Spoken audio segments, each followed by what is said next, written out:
Good morning. I hope I will allow you some time to put your headphones on. Hopefully I will speak slowly. I'm not sure how... I can see one of the JCIC interpreters in the back, so I'm sure she can follow me well. Distinguished guests, it is a pleasure, an honour and a privilege to come and talk to you today.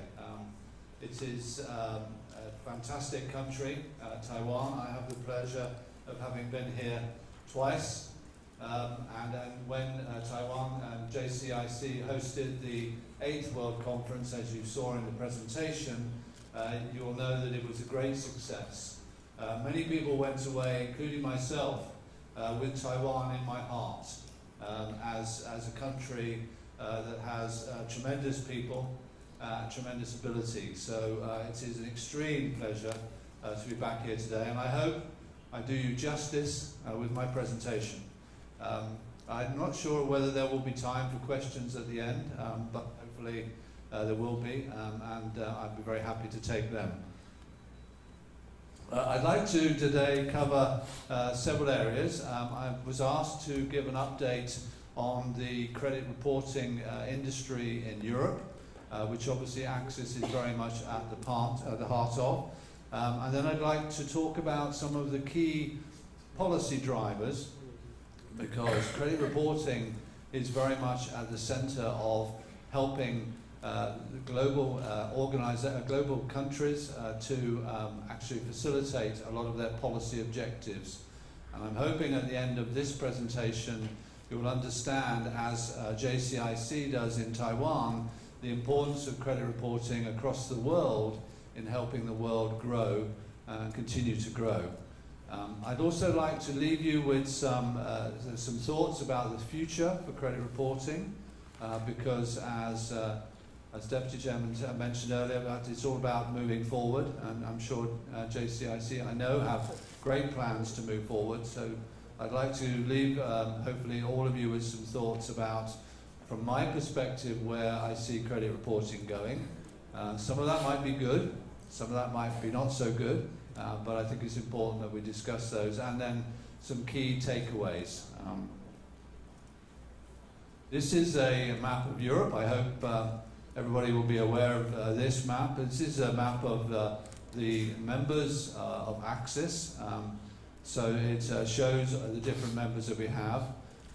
We were established in 1990, and since 2006 have been a non-profit organisation under Belgian law.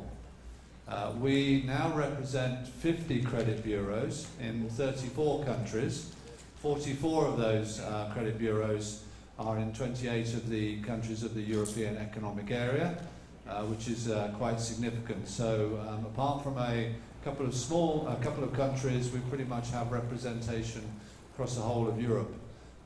We are extremely pleased and proud to have had JCIC as a member for a very, very long time. I'm not actually sure when they did join. Perhaps Chairman Hu will tell me when they did join later, but you have been a member as long as I've been involved with ACCIS, which is great, and we very much cherish your support. We have, our name says that we are an association of consumer credit information suppliers, but in fact a large number of our members don't just hold information about consumers, they hold information about small businesses, and as you can see from that little box, there's a large number of them run business information as well. And probably this statistic is a little old, but we probably think that there's something in the region of about 850 million credit reports issued to lenders and others in Europe per annum by our members. And more importantly, and just as importantly, we are actually also providing, through the membership, a number of credit reports direct to consumers, and it's great to see JCIC's move into that area, and I will probably talk a little bit later about how important I think it is, that education of consumers. You may well have worked out from the 1990 establishment that we have an anniversary this year too. Our association is a little younger, than JCIC, but we are celebrating our 25th anniversary this year. We will be returning to one of the founding countries of our association in Italy in June to celebrate that, and I look forward to Chairman Hu and maybe one or two other colleagues joining us for those celebrations. This is some very quick information about our association. I do hope you can read it all. I'm sure these slides will be presented and supplied subsequently anyway for you to reference later. But we have a mixed ownership of different types of organisations that are members. So we have publicly and government-owned credit bureaus. We have commercially listed companies, subsidiaries of maybe international companies, and so on. So we have a very interesting mix, but we have publicly and privately owned credit bureaus. We are very, very active. Our role very much is to promote our industry in Europe, to protect our members' interests, to exchange information.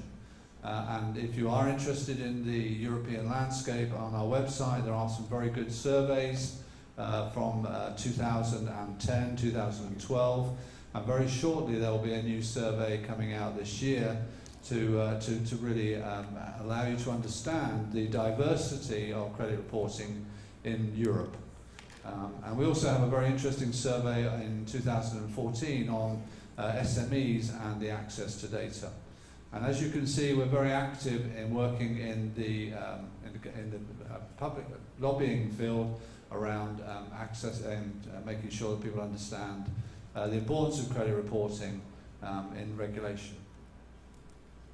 I'm going to just very quickly go through a few slides now to give you some idea of what credit reporting looks like. I'm hoping to bring out of these slides some of the areas that I think we need to think about in the future.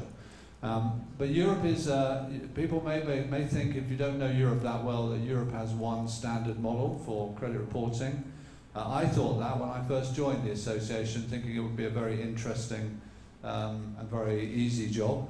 I then realised that there's 28 different models of credit reporting in Europe, so we have various different levels. But we have a very high penetration of what we call full data. So we have quite a lot of bureaus who hold both positive and negative data.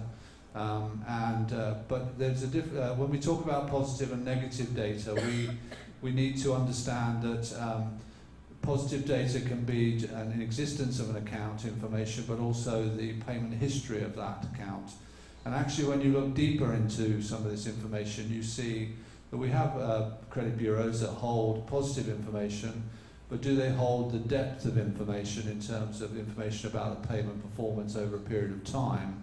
And actually, that's not as strong as it should be, although that is changing through some of the work that's going on. We basically, credit bureau members get information from a number of sources. Most of the credit bureaus in Europe actually obtain information from the financial sector. But I like to use this slide to prove to the point that the information landscape in Europe is changing.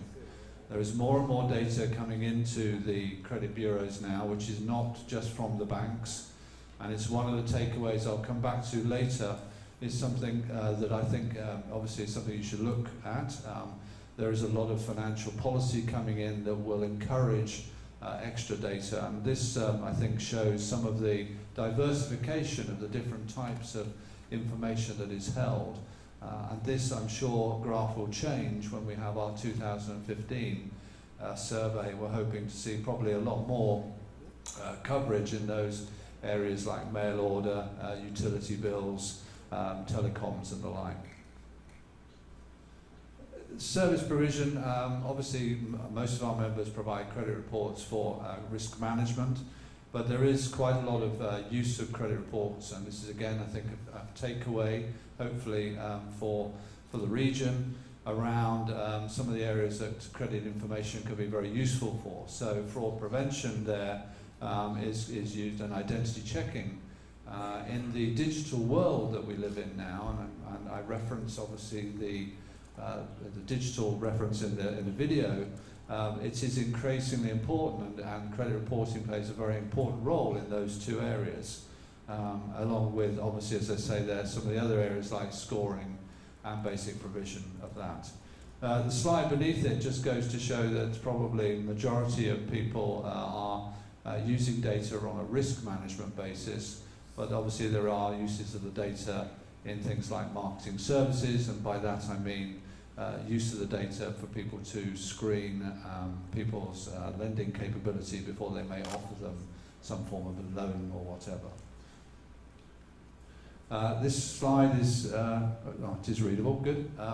Again, this is just another indication of the reasons why people are accessing credit bureaus. And again, I think it goes to prove that credit bureaus are performing a much wider role than just basic risk management for granting of credit. Obviously, the majority of the users of the data, the banks and the retailers to some extent, and retailer probably means store cards and things of that nature, is for credit applications. But if you look there at the identity checking and the debtor tracing as well, so the use of data not just in granting credit, but more and more the use of data in actually managing credit is becoming an increasingly important area. And through the global recession that went on, obviously debtor tracing and collection of debt was a very important factor. We have fraud prevention and even staff vetting, which may seem a little unusual, but there is quite a lot of fraud, but sometimes in financial organisations, so that's sometimes necessary to make sure you check people's creditworthiness for that purpose. On a regulatory requirement basis, Europe tends to share data on pretty much a voluntary basis, what we call reciprocity. I don't know how that translates into Chinese. Somebody will probably tell me how that actually is said in Chinese, and I'd be very happy to hear the word. But it is basically the reciprocity principle of whatever you do provide is the same level of data you can see. And so we have a very strong reciprocity principle in there. Very much not so great, but actually growing, is a requirement to consult the databases. And again, that means that the legislative agenda isn't saying that there is a requirement to consult the databases, but there are more and more initiatives, as I'll come on to briefly, that are actually basically pushing for lenders to consult the database to perform their right functions. I wanted to put consumer access in because I think it's been a major area for development of credit bureaus in Europe. It's quite well developed in certain western parts of Europe, developing more in eastern parts of Europe. But there's a few slides there which give you an idea of the fact that credit reports are made available to consumers and to small businesses, more and more so, and at various costs, but in a wide range of mechanisms.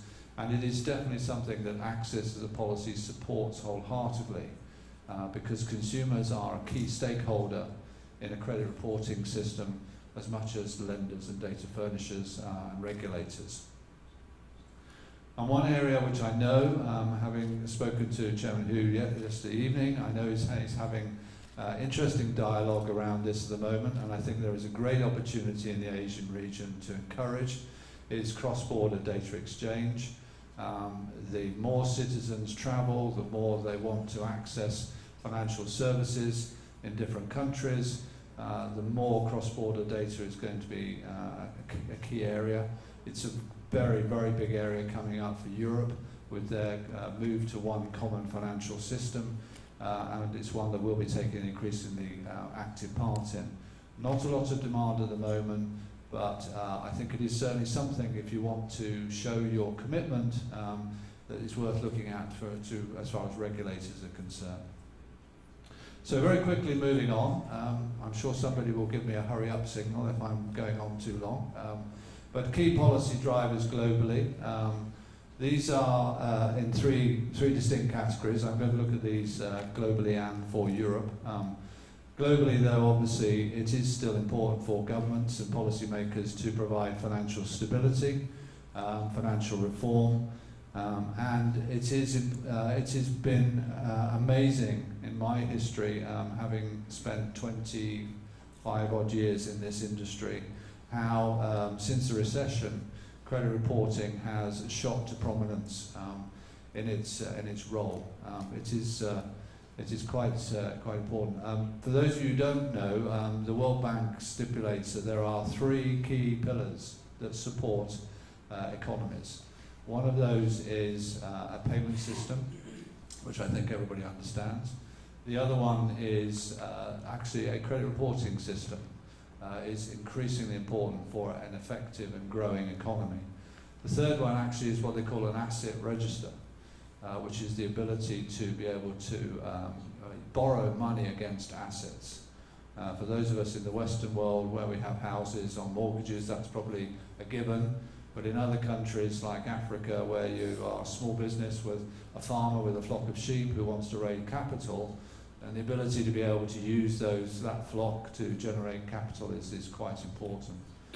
But it is a G20 subject now, credit reporting, and we should all be proud of that, and that brings us great opportunities. And initially that policy came with the development of the credit reporting standards. I hope all of you have seen that. If not, it's readily available on the IFC or World Bank website. And it is a good standard, I think, for looking at how you build your credit bureau in your own country. Also looking at developing credit reporting going forward globally in the area of financial supervision. Taiwan and JCIC is somewhat unusual in the sense it performs the role of a public credit register and a private credit bureau, which is, I think, a great model.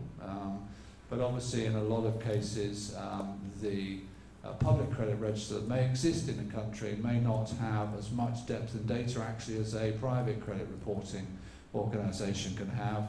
And so there will be looking more and more, I think, about credit reporting supporting macro policy as well as micro financial policy in terms of lending. Growth, access to finance for SMEs is a G20 item, it's a European item, I'm sure it's an Asian item as well, and one where there'll be lots more work. And interestingly enough, financial inclusion. Financial inclusion disappeared to some extent when we went into a recession, but I think it's coming back more and more. And financial inclusion is going to generate a discussion around alternative data. And alternative data, in my mind, is non-financial data. And there's even discussions about how you might use payment transaction data as well. So there's lots of things coming there. And cross-border, as I mentioned before. Both Stuart and I sit on the International Committee of Credit Reporting, which was formed after the standards were put together. And that's looking at a number of key areas, and I think that's an indication of where policy is coming. Supporting access to SMEs, we've already issued a paper on that, which has some very good recommendations.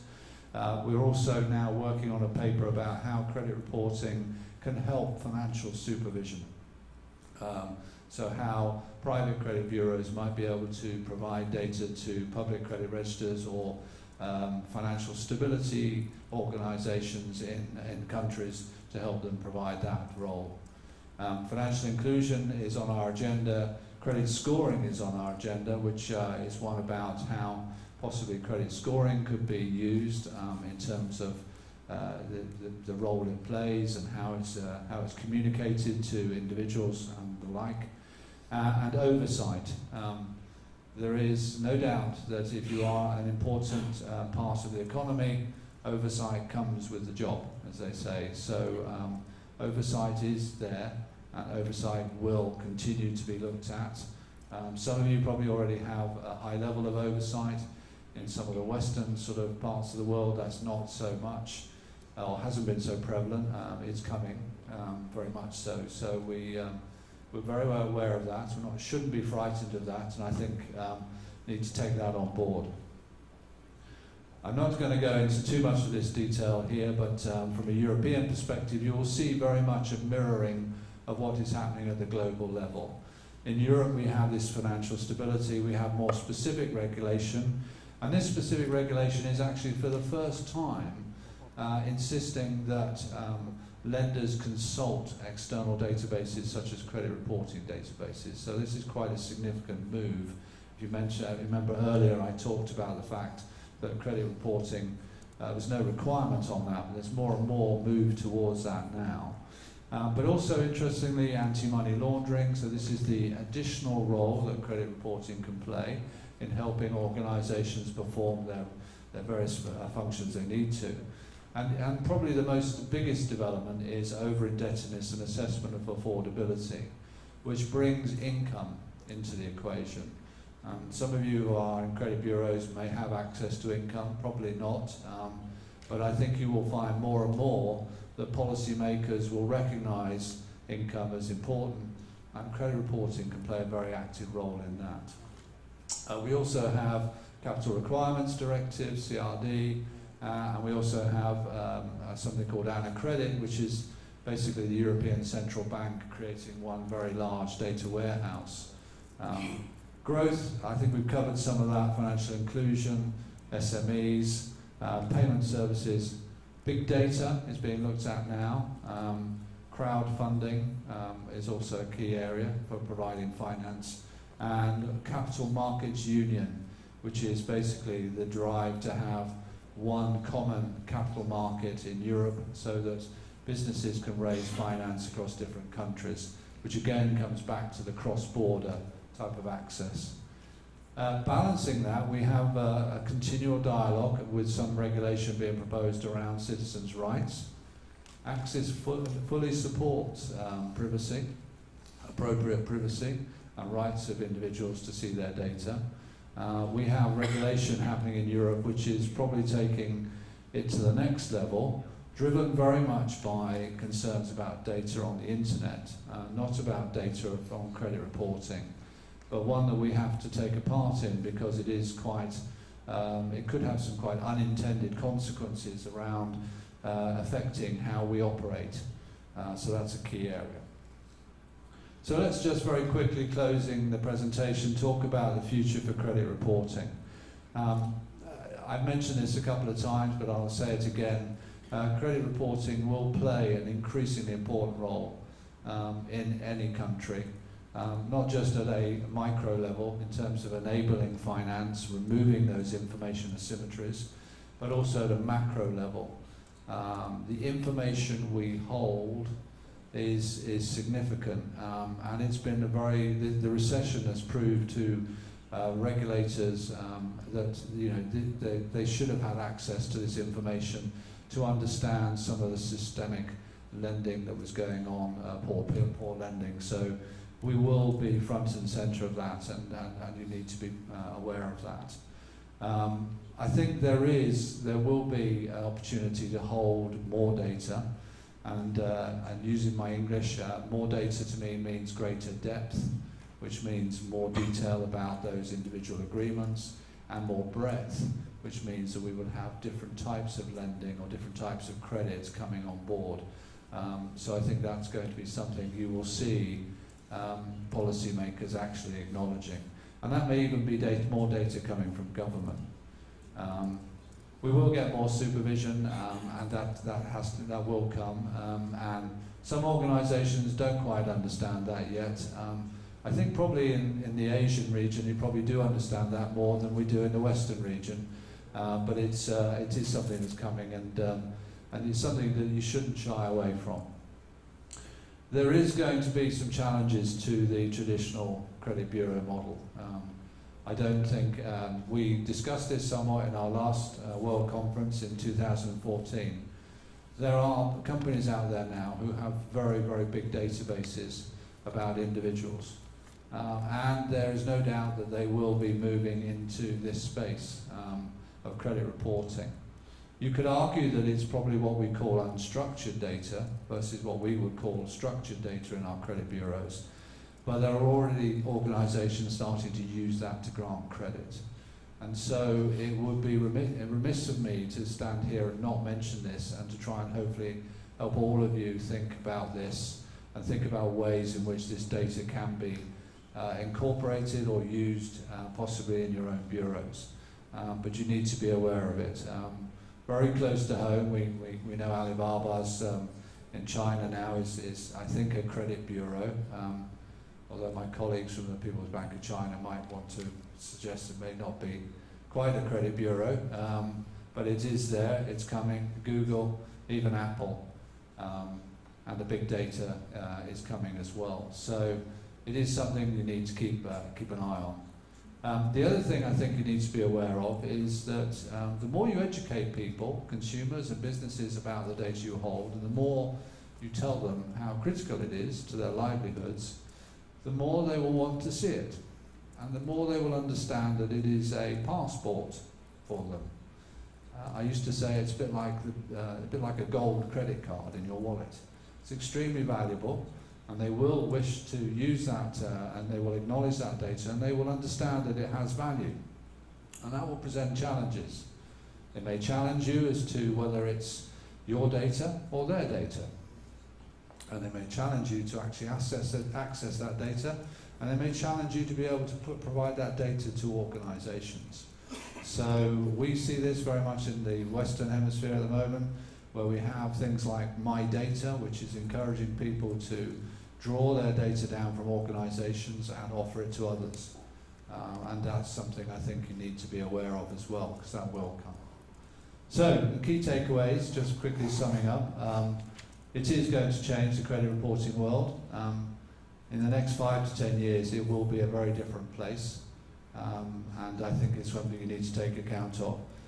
But it is a great opportunity for credit reporting to play an increasingly important role. And so whilst I put up a number of challenges here today, they're not insurmountable. They are things that if you work together across countries and globally, they are things that can be met. You do need very much to focus on all people that play a role in a credit reporting system. When we built the standards, we were very keen to make sure that it was understood that it's not just credit bureaus in a credit reporting system. There are people who collect the data furnishers in the US or data providers in the UK. There are the credit bureaus. There are people who use the data. And there are people whose data it is. And there are regulators as well. And I would encourage all of you to bring all of those people together.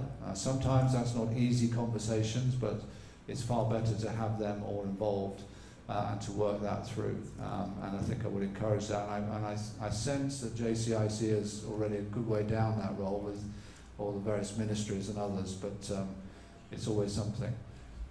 Quality of data, and Stuart's probably going to talk about this a bit more, so I won't talk about too much about it. Education and transparency are key.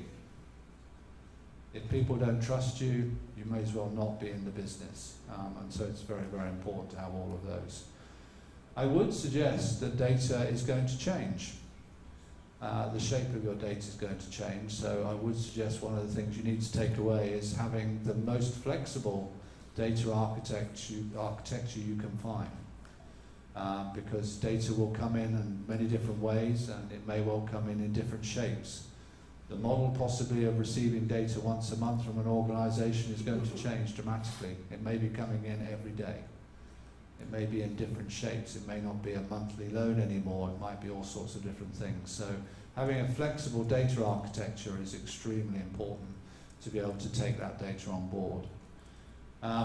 It's maybe this is a bit of a no-brainer, as you might say, but stay innovative and look to the future, because data is changing. And there are a lot of people, I've worked with some more established credit bureaus where they think big data and transactional data and other data is just going to disappear. It's just a fad, but it's not. It's here to stay, so I think it's important you do that. And I would leave you the last comment. I think it's been reinforced already. I think cooperation across continents for our industry is extremely important. I would like at some stage to reinvigorate what we used to have, which is the Global Credit Reporting Network, when we at some stage, because as I think hopefully you've already understood, credit reporting is a global subject now. It's not a continental subject, so exchange is very important. So, thank you very much for your time.